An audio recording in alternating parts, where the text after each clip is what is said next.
Assalamu Walaikum. Hello friends, how are you? Welcome back to my another video.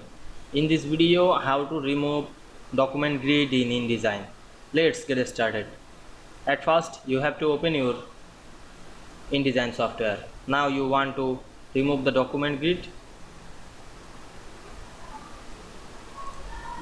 We can see here the grid.